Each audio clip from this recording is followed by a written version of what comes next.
ETV news కు స్వాగతం. ఆంధ్రప్రదేశ్లో యూనివర్సల్ హెల్త్ పాలసీకి మంత్రివర్గం ఆమోదం తెలిపింది. ఈ మేరకు ఏడాదిలో ఒక్కో కుటుంబానికి 25 లక్షల రూపాయల వరకు ఉచిత చికిత్సలు అందించే విధంగా కొత్త విధానానికి ఆమోదముద్ర వేసింది. ఆయుష్మాన్ భారత్ ఎన్టీఆర్ వైద్య సేవా పథకం కింద పౌరులందరికీ ఆరోగ్య బీమా కల్పించనుండగా ఆర్థిక స్థితిగతులతో సంబంధం లేకుండా అందరికీ హెల్త్ పాలసీ వర్తించే విధంగా నిర్ణయించింది. ఈ విధానం ద్వారా ఏపీలోని 1.63 కోట్ల కుటుంబాలకు ఆరోగ్య బీమాను అందించేలా ప్రభుత్వ కార్యాచరణ రూపొందించింది. మొత్తం 2493 నెట్వర్క్ ఆసుపత్రుల్లో ఉచితంగా వైద్య సేవలు పొందే విధంగా ఎన్టీఆర్ వైద్య సేవ హైబ్రిడ్ విధానానికి కేబినెట్ ఆమోదం తెలిపింది. ఇందులో మొత్తం 3257 చికిత్సలను ఉచితంగా అందించాలని నిర్ణయించింది. కేవలం 6 గంటల్లో వైద్య చికిత్సలకు అనుమతులిచ్చేలా ప్రీ ఆథరైజేషన్ మేనేజ్మెంట్ విధానాన్ని అమలు చేయనున్నారు. 2.5 లక్షల లోపు వైద్య చికిత్సల క్లెయిమ్లను ఇన్సూరెన్స్ కంపెనీల పరిధిలోకి వచ్చే విధంగా కొత్త విధానంలో నిబంధన పొందుపరచనున్నారు. 2.5 నుంచి 25 లక్షల రూపాయల వరకు వ్యయాన్ని ఎన్టీఆర్ వైద్య సేవా ట్రస్ట్ భరించనుంది. ఇదే సమయంలో పీపీపీ విధానంలో 10 కొత్త వైద్య కళాశాలల ఏర్పాటుకు కేబినెట్ ఆమోదం తెలిపింది. ఈ కాలేజీలను ఆదోని, మదనపల్లె, మార్కాపురం, పులివెందుల, పెనుగొండ, పాలకొల్లు, అమలాపురం, నర్సీపట్నం, బాపట్ల, పార్వతీపురంలో 2 విడతల్లో ఏర్పాటు చేస్తారు. సామాజిక మాధ్యమాల్లో తప్పుడు పోస్టుల నివారణకు కొత్త చట్టం తీసుకురానున్నట్లు ముఖ్యమంత్రి చంద్రబాబు తెలిపారు. కొత్త చట్టంలో విధి విధానాల రూపకల్పనకు మంత్రులు అనిత, నాదెండ్ల మనోహర్, అనగాని, పార్థసారథులతో కూడిన మంత్రివర్గ ఉపసంఘాన్ని ఏర్పాటు చేయనున్నట్లు తెలిపారు. మంత్రివర్గ సమావేశం తర్వాత జరిగిన రాజకీయ అంశాలపై చర్చలో ఈ నిర్ణయం తీసుకున్నారు. సామాజిక మాధ్యమాల్లో తప్పుడు పోస్టులు పెట్టే వారిపై కఠిన చర్యలు ఉండేలా చట్టం తీసుకురావాలని, అందుకోసం ఉపసంఘం కృషి చేయాలని సీఎం చంద్రబాబు సూచించారు. మరోవైపు అక్రమ నిర్మాణాల క్రమబద్ధీకరణకు మంత్రివర్గం ఆమోదం తెలిపింది. జీఎస్టీ సంస్కరణలు తీసుకొచ్చిన కేంద్ర ప్రభుత్వాన్ని అభినందించింది. భారత్ త్వరలోనే ప్రపంచ ఆర్థిక వ్యవస్థల్లో తొలి 3 స్థానాల్లోకి చేరుతుందని సీఎం ధీమా వ్యక్తం చేశారు. 100 ఏళ్లలో ఎప్పుడూ రానంత వరద కామారెడ్డిలో వచ్చిందని, ప్రభుత్వం ఖచ్చితంగా వరద బాధితులను ఆదుకుంటుందని సీఎం రేవంత్ రెడ్డి హామీ ఇచ్చారు. వరదలకు మైనర్, మేజర్ ఇరిగేషన్ ప్రాజెక్టులు దెబ్బతిన్నాయన్న ఆయన ప్రజల కష్టాలు, జరిగిన నష్టాలను చూడటానికే ఇక్కడికి వచ్చామని తెలిపారు. వరదలకు శాశ్వత పరిష్కారానికి ప్రణాళికలు సిద్ధం చేయాలని అధికారులను సీఎం ఆదేశించారు. క్షేత్రస్థాయిలో పర్యటించి అధికారులు వరద నష్టాన్ని అంచనా వేయాలని ఆదేశాలు జారీ చేశారు. ఇసుక మేటలు తొలగింపునకు నిధులు మంజూరు చేస్తామన్న సీఎం కామారెడ్డిలో వరదలకు దెబ్బతిన్న పంటలకు పరిహారం అందిస్తానని వెల్లడించారు. అన్ని సమస్యలు పరిష్కరించే బాధ్యత ప్రభుత్వం తీసుకుంటుందని రేవంత్ రెడ్డి భరోసా ఇచ్చారు. అంతకుముందు వరదలకు అల్లాడిపోయిన కామారెడ్డి జిల్లాలో మంత్రులతో కలిసి సీఎం రేవంత్ రెడ్డి పర్యటించారు. ఎర్రపహాడ్లో వరద ప్రభావిత ప్రాంతాలను సీఎం పరిశీలించారు.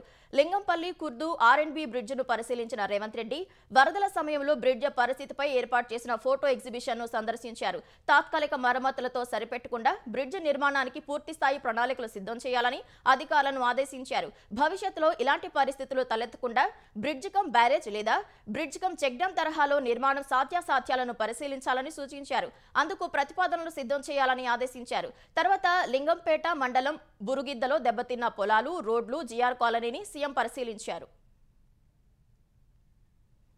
అవినీతి పరులకు బీజేపీలో స్థానం లేదని, కవిత అయినా ఎవరినైనా చేర్చుకునే ప్రసక్తే లేదని ఆ పార్టీ తెలంగాణ అధ్యక్షుడు రామచంద్రరావు స్పష్టం చేశారు. గణేష్ నవరాత్రులు, బతుకమ్మ, దసరా పండుగల సమయంలో జీఎస్టీ తగ్గించడం పేద, మధ్యతరగతి ప్రజలకు శుభ పరిణామమని రామచంద్రరావు అన్నారు. కాంగ్రెస్, బీఆర్ఎస్ ఒక్కటేనని, ఇటీవల గవర్నర్ వద్దకు కాంగ్రెస్, బీఆర్ఎస్ నేతలు కలిసి వెళ్లడమే ఇందుకు నిదర్శనమన్నారు. సిబిఐ విచారణలో కాళేశ్వరం ప్రాజెక్టు అవినీతి బయటపడుతుందని రామచంద్రరావు స్పష్టం చేశారు.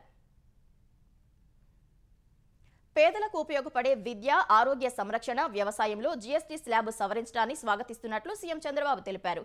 ఈ నిర్ణయం సమాజంలోని అన్ని వర్గాలకు మేలు కలుగజేస్తుందని ఎక్స్లో పోస్ట్ చేశారు. ఈ గొప్ప మార్పునకు ముందడుగు వేసిన ప్రధాని నరేంద్ర మోదీ, కేంద్ర ఆర్థిక మంత్రి నిర్మలా సీతారామన్ను అభినందిస్తున్నట్లు చంద్రబాబు తెలిపారు. కేంద్రం జీఎస్టీ భారాన్ని తగ్గించడం ద్వారా తదుపరి తరం సంస్కరణలకు శ్రీకారం చుట్టారని ఉప ముఖ్యమంత్రి పవన్ కళ్యాణ్ ప్రశంసించారు. పేదలు, మధ్యతరగతి, రైతులు ఆరోగ్య సంరక్షణకు ఇది గణనీయమైన ఉపశమనమని ఎక్స్లో పేర్కొన్నారు. ఈ జీఎస్టీ సంస్కరణలు దేశానికి నిజమైన దీపావళి బహుమతిగా నిలుస్తాయని పవన్ వెల్లడించారు. జీఎస్టీ రేట్లను తగ్గించడం స్వతంత్ర భారతావని చరిత్రలో అతిపెద్ద సంస్కరణ అని వాణిజ్య శాఖ మంత్రి పీయూష్ గోయల్ అన్నారు. ప్రధాని మోదీ అందించిన దీపావళి కానుక పట్ల ప్రజలంతా సంతోషంగా ఉన్నారని ఢిల్లీలో తెలిపారు. పన్నులు తగ్గించడం తాలూకు ప్రయోజనాలను పూర్తిగా వినియోగదారులకు అందించాలని పారిశ్రామిక వర్గాలను కోరారు. జీఎస్టీ సంస్కరణలు దేశంలో డిమాండ్ను భారీగా పెంచుతాయన్న కేంద్ర మంత్రి, తద్వారా ఉత్పత్తి పెరుగుతుందన్నారు. ఉద్యోగ ఉపాధి అవకాశాలు కూడా భారీగా పెరుగుతాయని వివరించారు. ఫలితంగా వృద్ధి రేటు పరుగులు పెడుతుందని పేర్కొన్నారు. భారత్లో తయారీని ప్రోత్సహించాలని పారిశ్రామిక వర్గాలకు ఆయన విజ్ఞప్తి చేశారు. జీఎస్టీ సంస్కరణల్లో భాగంగా స్లాబ్లను 4 నుంచి 2కు తగ్గించడాన్ని కాంగ్రెస్ 1.5 జీఎస్టీగా అభివర్ణించింది. నిజమైన 2.0 జీఎస్టీ కోసం ఎదురుచూపులు కొనసాగనున్నట్లు పేర్కొంది. స్లాబుల తగ్గింపు వల్ల రాష్ట్రాలు కోల్పోయే ఆదాయానికి 5 ఏళ్లు పరిహారం చెల్లించాలని కాంగ్రెస్ డిమాండ్ చేసింది. 2024-25 ఆర్థిక సంవత్సరంలో వసూళ్లను ఆధారం చేసుకుని ఈ పరిహారం చెల్లించాలని సూచించింది. జీఎస్టీని సరళీకరించాలని 10 ఏళ్లుగా తాము డిమాండ్ చేస్తున్నట్లు కాంగ్రెస్ అధ్యక్షుడు మల్లికార్జున ఖర్గే గుర్తు చేశారు.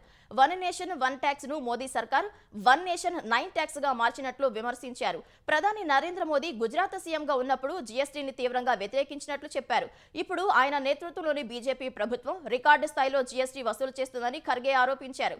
సామాన్యుల నుంచి అధిక పన్నులు వసూలు చేస్తూ దాన్ని గొప్ప పనిగా చెప్పుకుంటోందన్నారు. వ్యవసాయ రంగానికి చెందిన 36 వస్తువులపై పన్ను విధించడం దేశ చరిత్రలో ఇదే మొదటిసారి అని ఖర్గే విమర్శించారు. ఆంధ్రప్రదేశ్ విద్యాశాఖ మంత్రి నారా లోకేష్ రేపు ప్రధాని నరేంద్ర మోదీతో భేటీ కానున్నారు. ఇందుకోసం ఈ సాయంత్రం ఢిల్లీ వెళ్లనున్న ఆయన ఏపీ సమస్యలు, తాజా రాజకీయ పరిణామాలపై చర్చించనున్నారు. యోగాంధ్ర నిర్వహణ విజయవంతంపై రూపొందించిన పుస్తకాన్ని లోకేష్ ప్రధానికి అందజేస్తారు. ఢిల్లీలో పలువురు కేంద్ర మంత్రులను కలవనున్న లోకేష్ ఏపీలోని పెండింగ్ ప్రాజెక్టులకు సత్వర పరిష్కారం కోసం విజ్ఞప్తి చేయనున్నారు.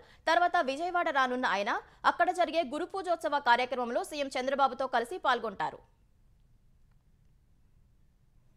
గుంటూరు రూరల్ మండలం తురకపాలెంలో మరణాలకు గల కారణాల నిర్ధారణలో జరుగుతున్న జాప్యంపై వైద్యారోగ్య శాఖ మంత్రి సత్యకుమార్ యాదవ్ ఆగ్రహం వ్యక్తం చేశారు. తురకపాలెంలో జరుగుతున్న మరణాలపై సచివాలయంలో ఉన్నతాధికారులతో మంత్రి సమీక్ష నిర్వహించారు.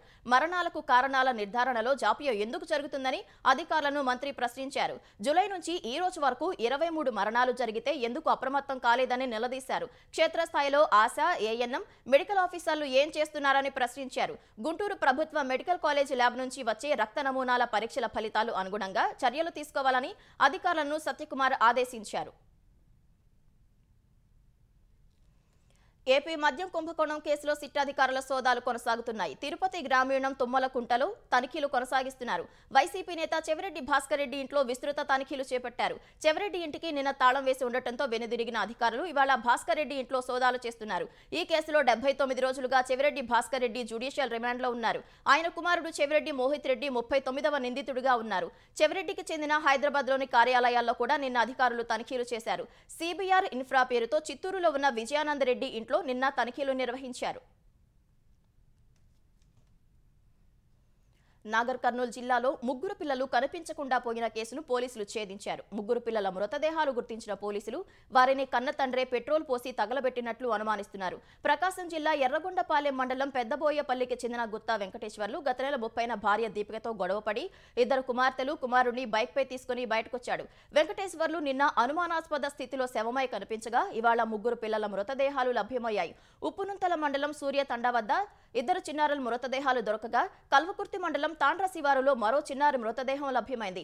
డిండి ప్రాజెక్టు పరిసరాల్లో 3 రోజులుగా వెంకటేశ్వర్లు తిరుగుతున్నట్లు గుర్తించారు. ఈ ఘటనపై పోలీసులు దర్యాప్తు చేపట్టారు. బాలికలపై అత్యాచారానికి పాల్పడిన 2 వేర్వేరు కేసుల్లో నల్గొండ పోక్సో కోర్టు సంచలన తీర్పులు వెలువరించింది. 8 ఏళ్లు 11 ఏళ్ల బాలికలపై అఘాయిత్యానికి పాల్పడిన దోషులకు ఒకరికి 20 ఏళ్లు, మరొకరికి 22 ఏళ్ల జైలు శిక్ష విధించింది.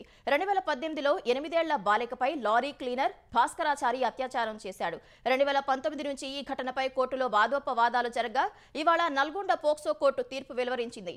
నిందితుడు భాస్కరాచారికి 20 ఏళ్లు జైలు శిక్ష సహా 25,000 జరిమానా విధించింది. బాధిత కుటుంబానికి 10 లక్షల పరిహారం చెల్లించాలని తీర్పు వెలువరించింది.